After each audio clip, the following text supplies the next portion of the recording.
Hi, my name's Tiffany, and I have lost over 200 pounds all naturally. That was 13 years ago, and have kept it off. And now I share with people how to lose weight in a way that is realistic and sustainable for the regular person, because that's who I am.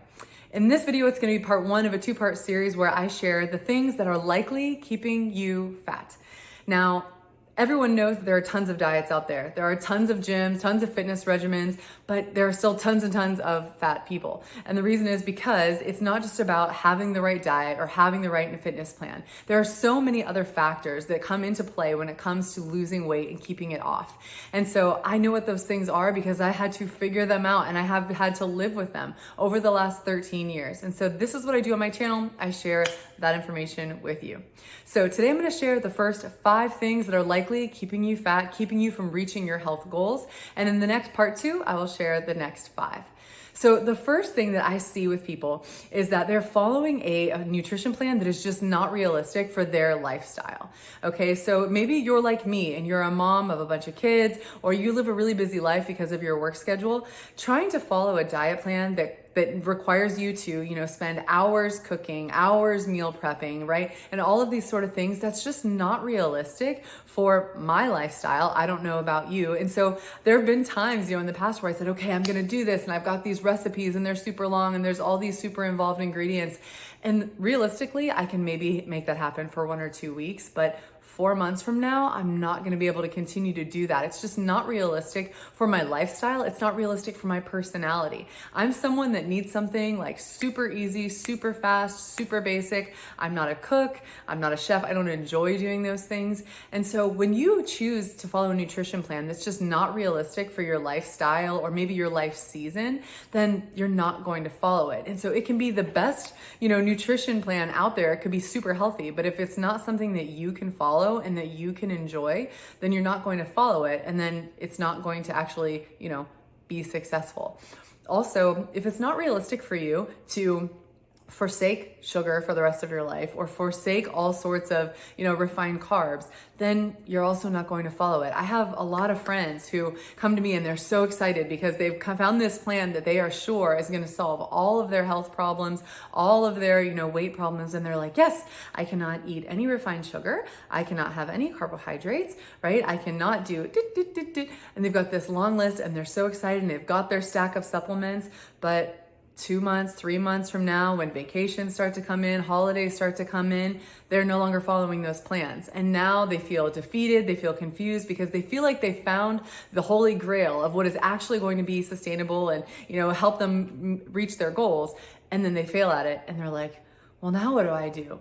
Right? That sort of a plan, maybe it's sustainable and realistic for some people, but 99% of people living in first world, that's not realistic for them. And so that could be what's keeping you fat, is that you're trying to do these plans that are just not realistic for your season, your lifestyle, or just your desires and what you like to do. You have got to find something that is going to meet you where you're at and be realistic for where you're at and how you can live out week after week after week after week. Because for most people, they're not going to reach their health goals in a matter of 2 weeks or 2 months. For some people, it's going to take 2 years. That's what it took me, over 2.5 years to lose that 200 plus pounds. And I had to do it by finding what could I do for the long term. The next thing, kind of along the same lines, is that what could be keeping you fat is that you're doing something that's not sustainable. Now, a lot of times it sounds really good to say, okay, I'm gonna drink these shakes, right? These shakes, all I've gotta do is drink 2 shakes a day and do these snacks and I'm gonna lose the weight. Or I'm gonna follow this, plan that's gonna have me eating 500 calories a day or 800 or even 1100 calories a day. That's not sustainable. That's not sustainable for the long haul. Even for some people who are now taking weight loss injections and weight loss drugs, many of them are coming to me now and saying, oh man, that drug that I was taking, it's been discontinued, or it's on back order, or my insurance is no longer covering it, and it's not something that's sustainable for the rest of your life. You have got to find something that you can do when you're on vacation or not on vacation, when you're sick or not sick. Right? When you've got a whole lot of money and maybe when you don't have a lot of money, a whole lot of time, not a lot of time, everything. It has to be sustainable through all life seasons. Otherwise, you're going to find yourself on this roller coaster of, getting fit and losing weight and then gaining it again, vice versa, all of that. So following a diet plan that's unsustainable not going to work, right? If you're having to pay hundreds and hundreds of dollars a month for a company to send you prepackaged meals so that you can eat their food and take the guesswork out of eating, that's not sustainable, because you're going to find yourself in situations where you can't eat those prepackaged meals, or maybe you can't afford those prepackaged meals. So you've got to find something that is sustainable for you in the long haul in order to lose weight. And I feel like I know what that is. It's balance. It's saying, okay, let me be intentional and wise with what does my day look like? What does my week look like? And how can I make nutritional and fitness choices that are going to fit within that? And at the end of the day, at the end of the week, at the end of the month, it's going to balance out and it's going to get me where I need to go. The next thing that people do that is keeping them fat is that food is their go-to answer for everything. Maybe this is what's keeping you fat, right? Maybe food is what you turn to when you think, oh man, I'm so stressed out. I'm so tired. It's been such a long week. Let me just get a pizza. Or maybe it's what you go to when you're sad and you're like, I need some comfort. Or maybe it's what you go to when you think, hey, I need to celebrate. We had this huge win, or I finished this project, or my kid graduated from this. Let's celebrate. Or my friend wants to hang out. Where should we go to eat, right? What should we get for dessert? Food becomes people's answer to absolutely everything. And that's not good, right? Yes, food is fine, right? It's fine to incorporate food, but food is meant to be fuel. It's not meant to be the solution to our sadness, our depression, every moment of happiness. It's not meant to completely dictate our schedule and what we do in life.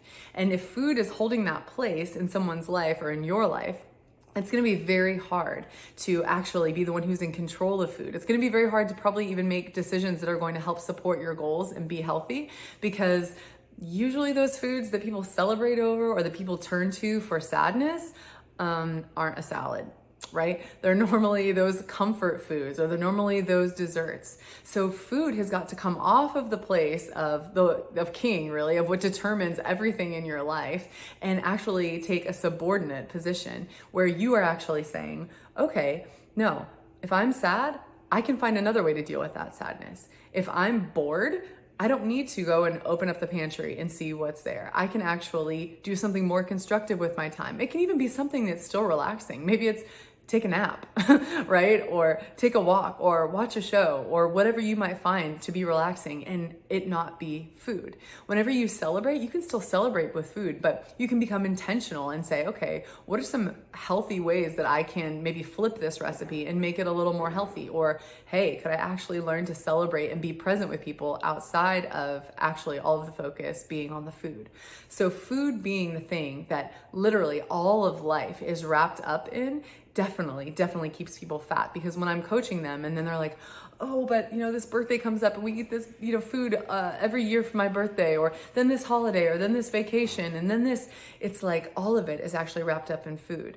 Now, I'm a huge believer that you can go on vacation and have holidays and have birthdays and enjoy food that is not food that you're necessarily eating every day of the week.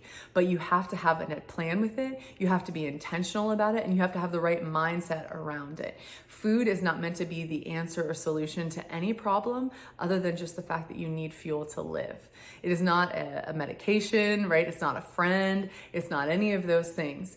Food is literally meant to fuel your body. And until you take the time to actually start to dissect and become aware of what place does food have in my life, and how have I used food to medicate sadness, depression, boredom, or also as a form of celebration or a form of reward, it's going to likely hold a place in your life that's not meant to be, and it's going to be a place of control, and it can definitely keep you fat.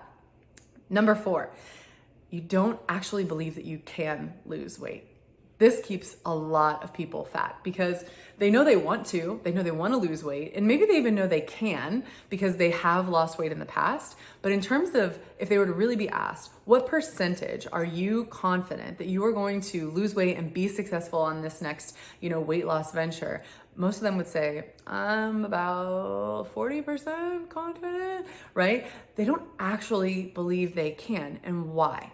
Because often, if you look back at your past experiences of attempting to lose weight, and likely there's more than a handful, and likely they weren't successful, otherwise you wouldn't be in the place you are, right? You start to feel like, man, the evidence is stacked against me, right? The evidence of, am I actually gonna follow through with this, is not so good. And so you actually don't believe that you can, because you're looking at all of this evidence saying that you're not disciplined and that you're not consistent, and that sooner or later, you're just going to go back to the same old, same old.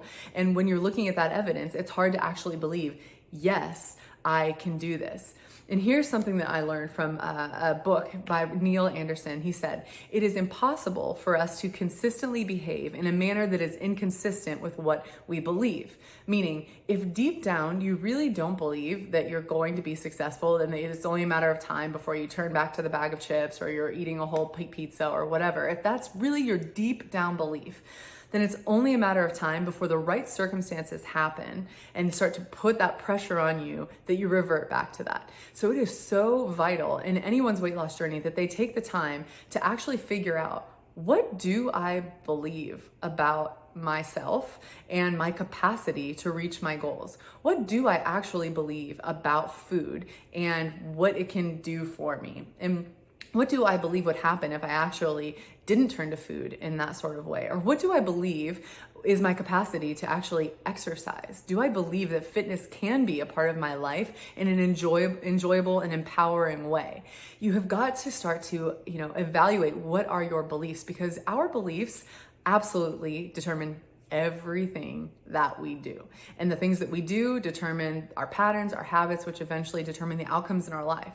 So sitting down and saying, what is it that I believe about myself as I'm getting ready to make this attempt or live a healthy life is vital. And that is what literally all of my coaching and all of my program is about, is that mental component of weight loss. Because you can have the right diet plan, you can have the right gym, but right up here, if this isn't straight, sooner or later when those moments of pressure come, you're going to find yourself falling right back into the old patterns of what it is that you really believe. And most people, you're not a freak if this is who you are, because most people actually deep down believe that they're not going to succeed in their health goals, right? They look at people that are healthy, they look at people that are fit, and they say, that's never going to be me. Like, it's just not meant to be me. I'm just not that type of person. I just like food too much. I'm just not disciplined enough.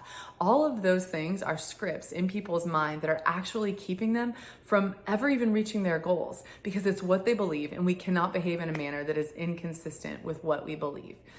The last thing that I'm going to share today, number 5, the thing that is likely keeping you fat, is that you're not actually asking for help.